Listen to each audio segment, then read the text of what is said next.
नमस्कार। आप देख रहे हैं बिस्तक का खास शो। आज सोमवार के दिन 5 अगस्त को भारतीय बाजारों में नहीं, ग्लोबल बाजारों में बहुत ही भयंकर बिकवाली देखने को मिल रही है। आखिर ऐसा क्या हो गया है बाजार में जो इतनी जोरदार बिकवाली के चपेट में आ गए ऑलमोस्ट सारे मार्केट्स। इंडियन मार्केट्स टूटे 3%, जापानीज मार्केट टूटे हुए हैं 13% से ज्यादा, दक्षिण कोरिया का बाजार टूटा हुआ है 10%। ऐसा क्या हो गया और अब निवेशकों को क्या करना चाहिए, इस पे बात करने के लिए हमारे साथ आज बेहद ही खास मेहमान मौजूद है। Shrikant Chauhan ji, head equity research, Kotak securities से। श्रीकांत जी नमस्कार, स्वागत है आपका बिस्तक पे। नमस्कार नमस्कार। बोलिए सर।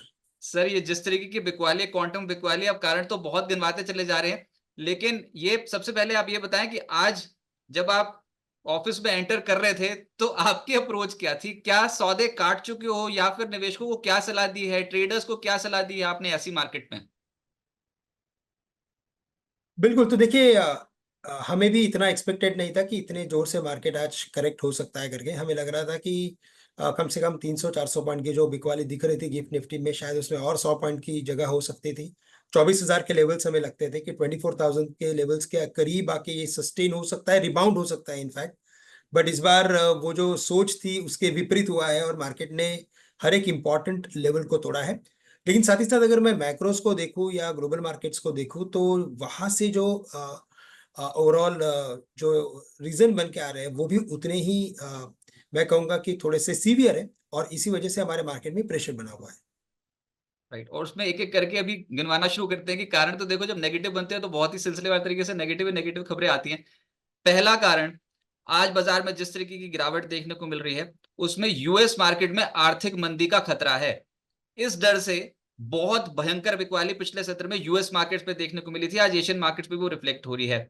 बेरोजगारी दर 3 साल की ऊंचाई पे पहुंच गई अमेरिका में, और वहां पर नई नौकरियों की जो संख्या है वो भी कम हुई है। सर, ये रिसेशनरी फियर्स कहां से आ गए यूएस में? ये तो रेट कटौती कर मतलब होने जा रही थी, अभी तो हम सेलिब्रेशन वाले मूड में थे कि रेट कटौती होगी, रेट कटौती होगी सितंबर ऑनवर्ड्स। ये अचानक से रिसेशन की बातें कैसे शुरू हो गई अमेरिका में? देखिए, तो देखो इसमें एक इम्पॉर्टेंट रीजन यही होता है कि जब यूएस में ओवरऑल जो इकोनॉमी रिलेटेड डेटा आ रहे थे पिछले 6 महीने से अगर आप देखें तो उसमें एक बात काफी क्लियर थी कि इन्फ्लेशन कंसिस्टेंटली नीचे आते जा रहा था। काफी स्लो पेस में था और थोड़ा सा वॉलेटाइल भी था। हमने कभी इन इन बिटवीन कभी कोई पुल बैक भी देखा था। लेकिन ओवरऑल अगर आप देखें तो जिस तरह से फेड ने पिछले ऑलमोस्ट 2 साल से जो रेट इंटरेस्ट रेट को पकड़ के रखा था हायर लेवल्स पे, उसी का ये नतीजा है। और हमेशा मैंने देखा है कि स्पेशली यूएस में अगर रिवर्स स्विंग होती है तो वो उतना ही जोर से उस पर्टिकुलर डेटा में उसका इफेक्ट दिखने लगता है। वैसे ही फेड ने जब इंटरेस्ट रेट बढ़ रहे थे तो काफी वक्त लिया था और तब तक इन्फ्लेशन काफी शूट हो चुका था। सो सिमिलरली उसी का अपोजिट ट्रेंड हमें अभी राइट नाउ देखने मिल रहा है। और हमें लगता है कि because of this economy data short term में बिल्कुल उसमें इम्पैक्ट दिखाई दे रहा है, लेकिन हमें लगता है कि ये डेटा समवेयर किधर न किधर स्टेबलाइज हो सकता है। तो नो डाउट करंट लेवल से डेटा थोड़ा सा खराब है, थोड़ा इसमें भी हमें और लोअर लेवल्स पे और वोलेटाइल एक्टिविटी या नंबर्स देखने मिलेंगे। लेकिन सबसे बड़ी बात ये थी कि जो स्ट्रीट एक्सपेक्ट कर रही थी कि शायद 25 बेसिस कट आएगा और कुछ बड़ा इम्पैक्ट आने वाला नहीं है मार्केट में। बट 25 बेसिस का जो इंटरेस्ट रेट कट आने वाला था, अभी उसका जो ओवरऑल अभी कैलकुलेशन हो रहा है वो तकरीबन 1% के करीब हो रहा है। यानी कि 4 बेसिस पॉइंट के कट आ सकते हैं। आने वाले चार ऐसे कट आ सकते हैं 25 बेसिस पॉइंट के बाय द एंड ऑफ 2024। और इसी वजह से क्या हो गया कि वहां का बॉन्ड मार्केट क्रैश हो गया है। जैसे बॉन्ड मार्केट क्रैश होता है, हम मोस्ट ऑफ द टाइम देखते हैं कि कई सारे मार्केट में से पैसा विड्रॉ होने लगता है। तो उसी का इम्पैक्ट हमें ये देखने मिल रहा है। हाँ, ये बात सही है कि वहां पर अब ये आर्थिक मंदी की जो आहट है ना, उसने एकदम से प्रोबेबिलिटी बढ़ा दी है कि सितंबर ऑनवर्ड्स जो उनकी पॉलिसी आएंगी उसमें बिल्कुल। 50 बेसिस पॉइंट्स, 50 बेसिस पॉइंट्स, उसके बाद फिर 25 बेसिस पॉइंट्स, इस क्वांटम की रेट कटौती होगी। तो बताओ, जब रेट कटौती का समय आया तो उसके बाद साथ ही साथ रिसेशन को भी ले आया। तो ये थोड़ी दुविधा हो गई अमेरिकन मार्केट्स में, बहुत ही भयंकर यस। तरीके से टूटे हैं। अमेरिकन मार्केट्स तो टूटे रहे हैं, लेकिन आज एशिया बाजारों की हालत उससे भी ज्यादा खराब, और उसमें एक मार्केट जो एपी सेंटर बनी हुई है, दैट इज जापान। सर, ये क्या हो गया? 26% की गिरावट आ गई। ये तो अभी कुछ ही दिनों में आई है 26%, तो बिल्कुल ही रिसेशन में चले गए फिर से। इतनी मुश्किल से तो उभर रहे थे फिर, और ये 0% पे उन्होंने ब्याज दरों को स्टेबलाइज किया हुआ था। 17 साल बाद मार्च में बढ़ाई ब्याज दरें, इस बार फिर से ब्याज दरें बढ़ाई है 25 बेसिस पॉइंट्स की। उसके बाद से हम देख रहे हैं जो इस बार बढ़ाई है ब्याज दरें, जापानीज मार्केट क्रैश हो गए हैं। ये क्यों? तो देखिए अभी तक अगर आप 17 साल से ट्रैक रिकॉर्ड देखें तो वहाँ पे जो इंटरेस्ट रेट थे वो मीन्स माइनस में थे या तो बढ़े ही नहीं थे। बट इस बार आफ्टर वेरी लॉन्ग टाइम अगर ऐसे हो रहा है तो जो भी पैसा उन्होंने एक्सपोर्ट किया था वर्ल्ड मार्केट में येन कैरी ट्रेड के बेसिस पे, अब वो वापस रिवर्स होने लगा है। और अगर ये रिवर्स होगा तो वो उतने ही मैं कहूंगा कि जोर से रिवर्स हो सकता है। उसका रीजन यही है कि 25 बेसिस बढ़ना उनके लिए काफी बड़ी बात होती है। साथ ही साथ उनकी जो करेंसी है वो उसके पीछे स्ट्रांग होते जा रही है। तो जो येन 165 के करीब आ चुका था वो 145 143 के करीब आ चुका है। और वैसे भी अगर आप देखें तो जो उनकी इकोनॉमी है वो एक्सपोर्ट बेस्ड है। तो ओवरऑल अगर आप देखें तो उसका इम्पैक्ट ओवरऑल उनके इकोनॉमी में यानी कि इक्विटी मार्केट्स में आया है। और इसी वजह से उसमें सेल ऑफ आया है। तो येन कैरी ट्रेड के पीछे तो मैंने देखा है कि मोस्ट ऑफ द टाइम जब भी ये फियर बनती है तो मार्केट में उसके रिपल इफेक्ट आते हैं।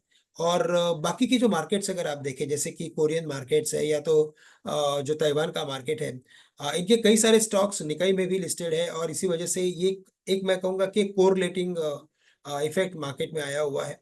और इसी वजह से सभी मार्केट्स में हम बिकवाली देख रहे हैं और इसी का इफेक्ट बिकॉज की एशियन मार्केट्स में इम्पैक्ट बना हुआ है तो उसका कुछ इफेक्ट इंडियन मार्केट्स में भी बनता है और इसी वजह से हमारे मार्केट्स भी एक्सपेक्टेशन से थोड़े ज्यादा ही गिरे हैं। एक बार व्यूअर्स को यहाँ पर बता दूं कि देखिए ऑलमोस्ट 0% इंटरेस्ट वाली इकॉनमी थी जापान की, और वो एक्सपोर्ट ओरिएंटेड इकॉनमी है। अब हो वहां पर ये गया कि हाल फिलहाल में बैंक ऑफ जापान ने पॉलिसी दरें बढ़ा दी 0.25%। ये जो बार बार हम बात करें ना येन कैरी ट्रेड, इसमें एक इसका एग्जांपल है कि आप एक लो यील्डिंग करेंसी से पैसा उठाते हो, यू लो यील्डिंग करेंसी वाली इकॉनमी से पैसा ले रहे हो और हाई यील्डिंग करेंसी वाली इकॉनमी में डाल रहे हो, ताकि आपको ये इंटरेस्ट रेट डिफरेंशियल का फायदा मिलता हुआ नजर आए। आपने जापान से पैसा लिया, बोरो किया, और उसको भारत में या फिर किसी और कंट्री में, यूएस में या फिर कहीं और जहां पर आपको हायर इंटरेस्ट रेट मिल रहे हैं, वहां पर आपने पैसा डालना शुरू किया। अब हो क्या गया, इंटरेस्ट रेट तो आपके यहाँ बढ़ गया जापान में, तो उसके बाद वो येन कैरी ट्रेड जिसे हम कह रहे हैं वो रिवर्स हो गया, अनवाइंडिंग हो गई, पोजीशन सेल ऑफ हो गई, एकदम से सेल ऑफ होता हुआ नजर आया, उसका असर देखने को मिल रहा है। अब येन एकदम से भाग गया डॉलर के मुकाबले, और वहां की जो मार्केट है जापान की वो क्रैश हो गई है उस चक्कर में। तो ये एक बहुत बड़ा एक हो गया सर, इसका इम्पैक्ट तो फिर भारत पे भी आना चाहिए। भारत में भी तो ऐसा है ना कि ये जो जापानीज बैंक्स हैं उनका एक्सपोजर एकदम से बढ़ता चला जा रहा था इन डेट ऑल्सो। हम ये देख रहे थे कि ये जो इंफ्रास्ट्रक्चर फंडिंग हो रही है ना, जापान से भी हो रही थी इंडिया को, और बिल्कुल बिल्कुल। जापानीज इन्वेस्टर्स ने भी जो दिसंबर 2015 में 38,000 करोड़ रुपए लगाए थे येन में बोरो करके भारतीय बाजार में, वो 2014 में लगभग 2.05 लाख रुपीस का आंकड़ा है। तो है तो लाखों में ही सिर्फ आंकड़ा, लेकिन 2.05 लाख करोड़ रुपीस भी अच्छी खासी रकम है, जो वहाँ के येन के मुकाबले अगर रुपए का डिफरेंशियल देखो तो। बिल्कुल। तो देखिए इनके लिए डबल इम्पैक्ट है क्योंकि मोस्ट ऑफ द टाइम क्या होता है कि जो पैसा होता है वो बॉन्ड मार्केट में जाता है। और अगर आपने अगर एक सिंपल सा अगर एग्जांपल अगर हम लेते हैं यूएस मार्केट, तो वहाँ पे भी उधर के जो बॉन्ड यील्ड है वो लगातार क्रैश होते जा रहे हैं। और जो 4.5 के करीब थे कंफर्टेबली 4% के आसपास आ चुके थे वो अभी 3.75 आ चुके हैं। तो वहाँ पे यील्ड गिर रहा है, इनका यील्ड बढ़ रहा है।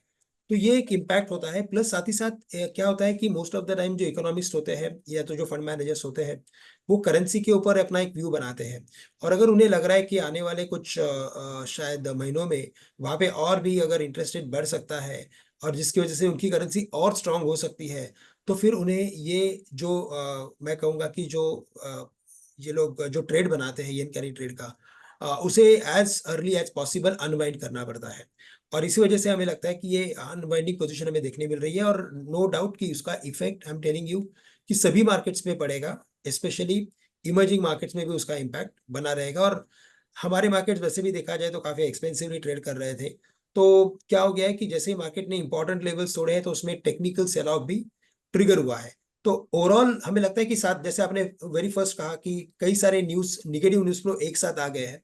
तो बस यही कहानी है आज की और इसी वजह से मार्केट में हमने इतना बड़ा प्रेशर देखा है। एक कहानी तो पहले से चल रही है, वो मिडिल ईस्ट टेंशन, वो और ऊपर से और एस्केलेट हो गई तो फिर क्या होगा। बिल्कुल। तो वहां पे भी देखे तो देखो जियोपॉलिटिकल टेंशंस ऑलवेज हमने देखा है कि हमेशा एक प्रेशर बना के रखता है। और इस बार जैसे वो एक्सट्रीमिटी बढ़ती जा रही है तो मुझे लगता है कि उसके मद्देनजर भी हमने अच्छा खासा वीकनेस देखा है। साथ ही साथ अगर आप देखें तो कभी भी मैंने और एक कोरिलेशन देखा है कि जब तक क्रूड के दामों में तेजी होती है वर्ल्ड इक्विटीज में भी हमने तेजी ही देखी है। और जैसे ही क्रूड के दामों में हम गिरावट देखते हैं तो कुछ मंदी भी मार्केट में आती है। तो ये ट्रेंड पिछले 5 साल से मैं देख रहा हूँ, और इसी वजह से हमें लगता है कि ऑन एन एवरेज हमें लगता है कि मार्केट में कई सारे रीजन के पीछे एक सेल ऑफ बना हुआ है, और शायद लगता है कि इसे रिवर्स होने में थोड़ा और वक्त लगेगा। सर एक कारण और गिनवा देते, उसके बाद फिर ना मार्केट से अपनी मार्केट्स पे चलेंगे। हमको तो अभी आइडेंटिफाई करना है कि क्या चढ़ेगा क्या गिरेगा। ये जो वॉरेन बफेट साहब ने किया, जो भी किया, उनके पास विकल्प नहीं बचे क्या अब स्टॉक मार्केट में इन्वेस्टमेंट करने के लिए? क्योंकि वो 276.9 बिलियन यूएस डॉलर्स के कैश पे बैठे हैं अब। उन्होंने एप्पल के 50% शेयर बेच दिए उनकी कंपनी ने Q2 में। बिल्कुल। तो देखिए, कभी भी इतने बड़े जो दिग्गज निवेशक हैं, और अगर वो किसी अपने इम्पोर्टेंट इन्वेस्टमेंट में अगर अपनी पोजीशन अगर कम कर लेते हैं, तो इसका इफेक्ट आता ही आता है। साथ ही साथ अगर आप देखें तो इनफैक्ट पिछले कई क्वार्टर से अगर आप एप्पल के नंबर्स देखें तो वो उतने उत्साहजनक नहीं थे। वहाँ पे जो भी मोमेंटम बना हुआ था वो मोस्टली बना हुआ था माइक्रोसॉफ्ट और एनवीडिया में। वीडियो। और वॉरेन बफेट का मैंने ऑलवेज उनका ये देखा है कि जब मार्केट में एक्सट्रीमिटी बढ़ती है, जब ग्रीड लेवल बढ़ जाता है, तो कहीं ना कहीं से वो अपने इन्वेस्टमेंट्स को कम कर लेते हैं और कैश लेवल को बढ़ा देते हैं। तो मुझे लगता है कि फॉर द टाइम बीइंग अगर आप देखें तो जितने भी वर्ल्ड मार्केट्स हैं, वो सभी वर्ल्ड मार्केट्स एक एक्सपेंसिव वैल्यूएशंस के आसपास ही ट्रेड कर रहे हैं। साथ ही साथ हमने ये लगातार पिछले 2 सालों से ये ट्रेंड अपवर्ड जाते हुए देखा था। उसका कहीं ना कहीं तो एंड होने वाला था, यानी कि आई एम नॉट सेइंग कि इधर एंड हो गया है, लेकिन कुछ करेक्शन आ सकता था। अभी वो करेक्शन आ चुका है, और जब करेक्शन एक्सटेंडेड हो गया है तब पता चल रहा है कि नहीं, एक मार्केट और गिर सकता है। तो बाय एंड लार्ज मुझे लगता है कि नो डाउट कि उन्होंने कैश रेस किया है, बट साथ ही साथ मैं ये कहूंगा कि उन्होंने और भी अदर मार्केट्स में कहीं ना कहीं अपनी जो इन्वेस्टमेंट करने की स्ट्रैटेजी बनाई होगी, इसी वजह से इतने हरीडली मैं कहूंगा कि इतना बड़ा उन्होंने कैश लेवल बढ़ाया है। So I am of the view कि शायद आने वाले कुछ महीनों में, कुछ हफ्तों में हमें शायद कोई ऐसा भी न्यूज़ मिल सकता है कि उन्होंने किसी में अपने इन्वेस्टमेंट्स को बढ़ा दिया है। पर वो ना बहुत लॉन्ग टर्म जो पकड़ के बैठते हैं तो वो छोड़ते नहीं है किसी कंपनी को। इस बार उन्होंने एप्पल का साथ छोड़ा है, और ये एक बहुत सरप्राइजिंगली लोगों ने लिया। बिल्कुल। अब इनफैक्ट अगर आप जो जितने अपने इधर के बड़े निवेशक हैं, जैसे कि रमेश दमानी है या मनीष चौकानी है, अगर आप उनके कुछ इंटरव्यूज देखेंगे तो वहाँ पे उन्होंने काफ़ी क्लियरली बताया था कि जैसे नंबर्स एप्पल के आ रहे हैं, उन्हें भी लग रहा था कि ये स्टॉक इतने हायर लेवल्स पे सस्टेन होना काफ़ी मुश्किल था। तो ये काफ़ी एपरेंट था। The only thing is what कि कब कौन एग्जिट लेता है उसी के ऊपर सब डिपेंड होता है। तो जैसे ही बड़े जो मेजर इन्वेस्टर है उन्होंने जैसे अपने पोजीशंस को कम किया, अब मुझे लगता है उसका इफेक्ट बाकी सब स्टॉक्स में भी बन सकता है। सर हमारे यहाँ पर भी अलार्मिंग बेल्स तो आ गई थी बजट के बाद, उससे पहले शुरू हो गए थे। Railway stocks, defence stocks, valuation बहुत हाई है। खैर वो तो टूटे टूटे, अब तो पूरा बाजार ही टूट गया। वो तो गए थे पहले, लेकिन उसके पीछे पीछे तो बहुत टूट गए। तो अभी कौन से सेक्टर्स पे आपका एक्सपोजर पॉजिटिव साइड पे? अगर कोई गिरावट आ रही है निवेशकों के लिए क्या मैसेज होगा? कौन से सेक्टर्स, थीम्स पे वो कंसंट्रेट करके चल सकते हैं, दोबारा से पोजीशन बना सकते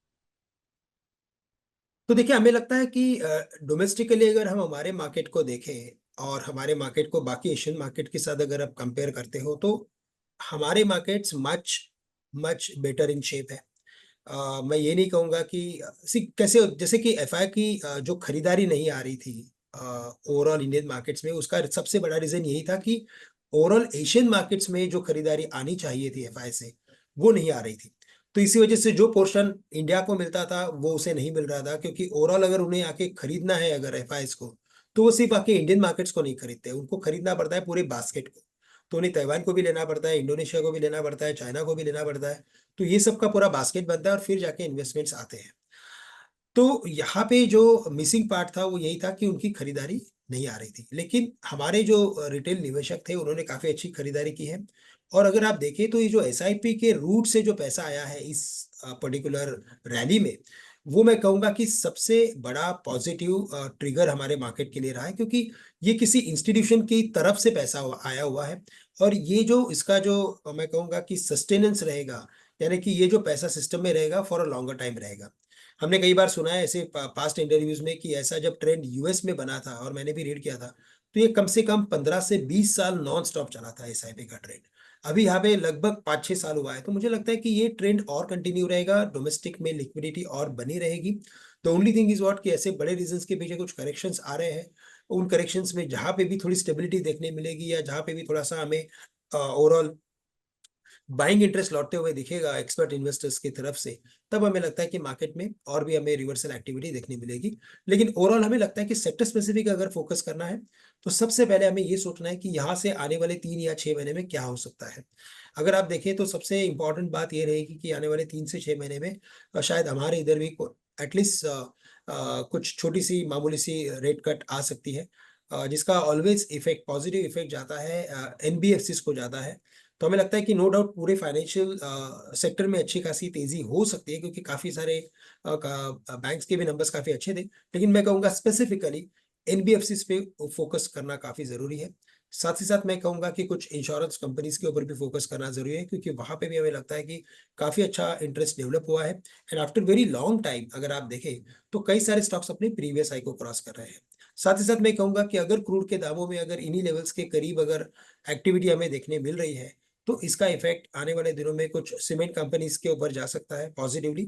और साथ ही साथ हमें लगता है कि उसका इफेक्ट जो मिलेगा वो ऑयल एंड गैस कंपनीज के ऊपर भी जा सकता है। तो oil and gas, energy, BFSI में स्पेसिफिकली एनबीएफसीज, यहाँ पे हमें फोकस करना है। Right. लेकिन बाजार आज छुपने की जगह ढूंढ रहा है कंजम्पशन स्टॉक्स में। इनके ऊपर आपकी क्या राय है? ये जो जो दुनिया जहां में हो रहा है होने दो, जो हमारे घरेलू खपत वाली कंपनी उनकी तरफ हो लो, ये अप्रोच ठीक है?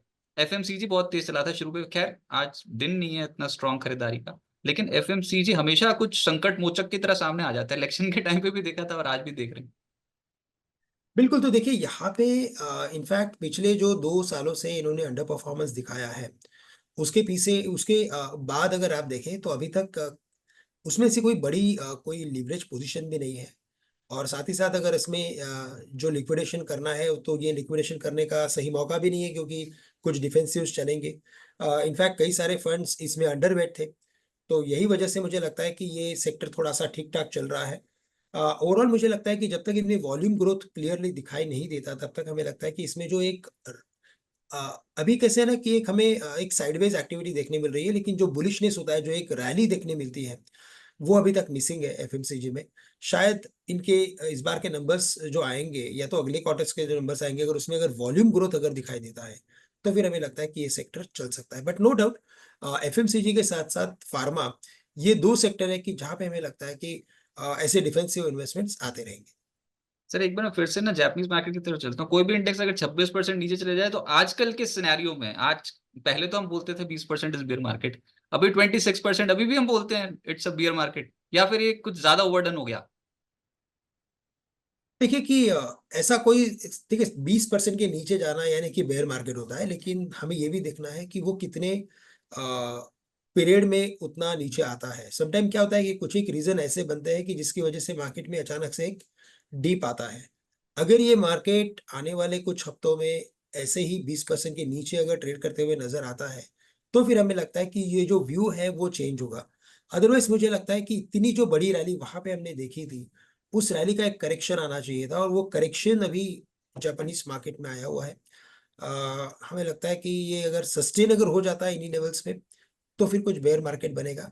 Otherwise I am of the view कि यहाँ पे भी हमें अच्छा खासा रिबाउंड देखने मिलेगा। इंडियन मार्केट्स में कहाँ से रिबाउंड देखने को मिलेगा? थोड़ा टफ क्वेश्चन पूछता हूँ, सभी ये जानना चाहते हैं, हमारे पास भर भर के सवाल आ रहे हैं। बताओ आज बीस तक तो ये हमें पहुंच गए 24,000, अभी थोड़ी देर पहले 24,000 के लेवल के नीचे थे, ये हो गया आज इतना ही, क्योंकि ना हमसे बर्दाश्त नहीं होता सर 4% की, मतलब 3 दिन में 1,000 पॉइंट साफ हो गए वो निफ्टी पे। तो ना लोगों को लगता है बहुत हो गया, पर ये सच्ची में बहुत हो गया या फिर और गिरेंगे? नहीं तो देखिए 3 दिन में 1000 पॉइंट तो दिख रहा है, लेकिन इनफैक्ट आज ही के दिन में अगर आप देखें तो मार्केट कम से कम 700 पॉइंट गिरा हुआ है। और ऐसे केस में अगर आप देखें तो पास्ट डेटा के बेसिस पे मैंने ये देखा है कि जब भी मार्केट में करेक्शन हुआ है, मार्केट ने 50 दिन के एवरेज के करीब और 100 दिन के एवरेज के करीब काफी अच्छा सपोर्ट लिया है। 50 दिन के एवरेज की अगर बात करें तो हम 23,800 के करीब अभी राइट नाउ 50 दिन का एवरेज मार्केट में है। तो उन लेवल्स के करीब मार्केट सपोर्ट ले सकता है। और अगर आज के लोज देखेंगे तो तकरीबन 23,900 के करीब के थे। अगर मार्केट में और ये बिकवाली बढ़ती है तो मुझे लगता है कि वर्स्ट कम वर्स्ट हम शायद 23,200 या 300 के लेवल्स देख सकते हैं। वहां पे मार्केट में बहुत ही बढ़िया सपोर्ट है इन टर्म्स ऑफ रिट्रेसमेंट्स। तो जो हम प्राइस रिट्रेसमेंट्स निकालते हैं उसी के बेसिस पे 23,200 23,300 में बहुत ही स्ट्रॉन्ग सपोर्ट है। लेकिन ना ऐसे मूड माहौल में ना ये जो चाहे वो शॉर्ट टर्म ट्रेडर हो या फिर लॉन्ग टर्म इन्वेस्टर्स बहुत ज्यादा परेशान हो जाते हैं, और जब गिरावट आती है तो देखते नहीं, मार्केट रिकॉर्ड हाइस पे हर न्यूज़पेपर में हर जगह छप रहा होता है कि हाँ भैया बहुत ही अच्छा काल है, बहुत ही जबरदस्त तेजी देखने को मिल रही है। इस समय पर ये अगर इस गिरावट में पैसा लगाने का कितनी बड़ी अपॉर्चुनिटी है इंडिया में, और ये मिस हो गई तो फिर उसके बाद फिर स्टोरी पता नहीं कब मिले। अ, देखिए तो बिल्कुल इनफैक्ट क्या होता है ना कि अभी तक जितनी बार भी मार्केट में करेक्शन हुआ है, मार्केट ने अपने इंपॉर्टेंट लेवल्स को तोड़ा है, लेकिन क्लोजिंग बेसिस पे हमने हमेशा रिकवरी देखी है। अभी कैसे कि अभी भी मार्केट को क्लोज होने में काफी समय बाकी है। और अभी जैसे शुक्ला जी ने कहा, मैंने यही देखा कि पॉसिबल है कि यूएस में कुछ इमरजेंसी में रेट कट आ सकता है। तो इन सब चीजों चीजों की वजह से क्या हो गया है कि मार्केट थोड़ा सा वॉलेटाइल हो गया है, अनसर्टन हो गया है। बट मैं ये कहूंगा कि यहाँ पे जिसे कम से कम 2 से 3 साल का नजरिया है, उनके लिए मैं कहूंगा कि ये बेस्ट अपॉर्चुनिटी है। वो हर एक, मैं कहूंगा कि 500 पॉइंट नीचे के करेक्शन में अपनी लॉन्ग की पोजीशंस इन या इन्वेस्टमेंट्स कर सकते हैं। इनफैक्ट मैं कहूंगा कि आज हमने 25,000 के बाद फर्स्ट टाइम 24,000 के लेवल्स देखे हैं। काफी बड़ा deep correction in a very short span of time आया है। और फर्स्ट करेक्शन में मैंने मोस्ट ऑफ द टाइम देखा है कि डैमेज काफी बड़ा होता है। तो स्टॉक्स काफी अच्छी तरीके से नीचे आए हैं। अगर यहाँ से कम 1 साल के ऊपर का नजरिया हो, तब मैं कहूंगा कि आप इन्वेस्ट कीजिए। 1 साल के अंदर का नजरिया होगा तो क्या होगा ना कि थोड़ा कंफ्यूजन हो सकता है इस मार्केट में। और ऑलरेडी हम एक्सपेंसिव वैल्यूएशंस में हैं, तो अभी हम लोग वैसे देखा जाए तो अभी भी 20 के मल्टीपल्स के करीब हम लोग ट्रेड कर रहे हैं, 19.5 के मल्टीपल्स के करीब। तो इसमें अगर और कुछ दिक्कतें बढ़ती है तो वेटिंग पीरियड बढ़ेगा। तो मैं पहले से कहूंगा कि यस, ये स्ट्रक्चरल बुल मार्केट है। आपको बिल्कुल इस मार्केट में इन्वेस्ट करना है, काफी अच्छे रिटर्न्स बनेंगे। लेकिन अगर आपको इस मार्केट में अगर टाइमिंग करना है तो मैं कहूंगा कि ये जैसे मैंने कहा कि 23,200 23,300 के लेवल्स है। बट अगर आपको इस मार्केट में टाइम स्पेंड करना है तो मैं कहूंगा कि ये इन लेवल्स के करीब भी आप इन्वेस्टमेंट्स करके चलिए। बीएफएसआई सेक्टर काफी अच्छा परफॉर्म कर रहा है, आप उसमें इन्वेस्ट कीजिए। साथ ही साथ मैं कहूंगा कि ये जो इंटरेस्ट रेट कट आने वाला है, इसकी वजह से उसका जो बेनिफिट आएगा वो फार्मा को आएगा, साथ ही साथ आईटी को आएगा, एफएमसीजी को भी आ सकता है क्योंकि मॉनसून भी अच्छा हुआ है। तो यहाँ पे आपके थोड़े सेफ इन्वेस्टमेंट्स हैं, आप इन सेक्टर्स में आप इन्वेस्टमेंट्स करके चल सकते हैं। सर डिस्क्लोजर देके, डिस्क्लेमर देके स्टॉक्स भी बता दो ना, थोड़े से एसआईपी कर लेंगे धीरे धीरे करके। आपकी जो भी रिसर्च जो होती है कोटेक सिक्योरिटीज जो आप क्लाइंट्स के साथ शेयर करते हो, बिल्कुल सेक्टर्स तो बिल्कुल। यही होंगे, लेकिन स्टॉक्स कौन से होंगे, मिड कैप वाले, लार्ज कैप वाले, कुछ नाम अगर आप बता पाओ तो। देखिए वैसे एज अ रिसर्च एनालिस्ट मुझे तो डायरेक्ट इक्विटी में इन्वेस्ट करना अलाउड नहीं है as per SEBI rules. But हम ईटीएफ में या म्यूचुअल फंड्स में इन्वेस्ट कर सकते हैं। बट हमारी जो ग्रुप ऑफ कंपनीज है या तो जो हमारे प्रॉप बुक्स होते हैं या हमारे क्लाइंट्स हैं, उनके साथ हम हमारे आइडियाज़ को ऑलवेज शेयर करते रहते हैं, तो शायद उनके पास उसकी इन्वेस्टमेंट हो सकती है। ये जो मैं स्टॉक्स बता रहा हूँ उनमें यही है कि इनमें फंडामेंटली अभी भी अच्छी खासी अपसाइड बची हुई है। और इसी वजह से हमें लगता है कि अगर आपको इन लेवल से अगर किसी पर्टिकुलर स्टॉक में अगर इन्वेस्ट करना है या सेक्टर में, तो मैं कहूँगा सबसे पहले बीएफएसआई में अगर आप इन्वेस्ट करते हो तो इन लेवल्स पे स्टेट बैंक ऑफ इंडिया के साथ साथ मैं कहूंगा कि एचडीएफसी बैंक, यहाँ पे भी आप इन्वेस्टमेंट्स करके चल सकते हैं। हमें लगता है कि कम से कम इन दोनों स्टॉक्स में 20% की अपसाइड नजर आती है। इसके अलावा अगर आईटी में अगर इन्वेस्ट करना है तो इन्फोसिस, ये काफी स्ट्रॉन्ग कैंडिडेट है। इसमें आप इन्वेस्टमेंट्स करके चलिए क्योंकि काफी अच्छा करेक्शन इसमें भी हुआ है। इसके अलावा जैसे मैंने कहा कि अगर फार्मा सेक्टर में अगर फोकस करना है तो बिल्कुल यहाँ पे सन फार्मा, सिप्ला के साथ साथ मैं कहूंगा कि नैटको फार्मा, यहाँ पे भी आप एक अपना इन्वेस्टमेंट करके चल सकते हैं। और इसके अलावा अगर आप एफएमसीजी की अगर बात कर रहे हैं तो मैं कहूंगा कि एफएमसीजी में स्पेसिफिकली अगर फोकस करना है तो जो इनका लीडर है जैसे कि आईटीसी है, लीवर है, और साथ ही साथ मैं कहूंगा कि एक एक डिजिटल प्लेटफॉर्म वाली न्यू एज वाली कंपनी है जोमैटो, जिसे मैं एफएमसीजी के बेसिस पे भी कंसिडर कर सकता हूँ। ये भी एक स्टॉक है कि जहाँ पे आप इन्वेस्टमेंट्स कर सकते हैं। तो ये एक 10-12 ऐसे आइडियाज है कि वहाँ पे आप इन्वेस्टमेंट्स करके चल सकते हैं। राइट, श्रीकांत जी बहुत शुक्रिया आपका हमारे साथ जुड़ने के लिए और इस चर्चा में शामिल होने के लिए, अपने व्यूज आज के लिए शेयर करने के लिए बहुत बहुत शुक्रिया सर। नमस्कार, my pleasure, thank you very much for calling me on this show. बिस्तक आपके लिए लाया है प्रीमियम मेंबरशिप प्रोग्राम, जहां आपको मिलेंगे कई सारे फायदे, जिनमें मार्केट न्यूज़लेटर, लाइव चैट पर आपके सवालों के सबसे पहले जवाब, मार्केट आउटलुक, वीकेंड पर मार्केट स्कैन, एंकर्स के साथ चैट और भी बहुत कुछ। इस प्रीमियम सब्सक्रिप्शन में 3 तरह के प्लान्स हैं, सिल्वर, गोल्ड और प्लैटिनम। जिनकी शुरुआत मात्र 159 रुपए महीने से होती है। इससे जुड़ना भी बेहद आसान है। बिस्तक के YouTube चैनल पर जाएं, ज्वाइन बटन पर क्लिक करें और अपना प्लान सिलेक्ट करें। बस बन गए आप हमारे प्रीमियम मेंबर।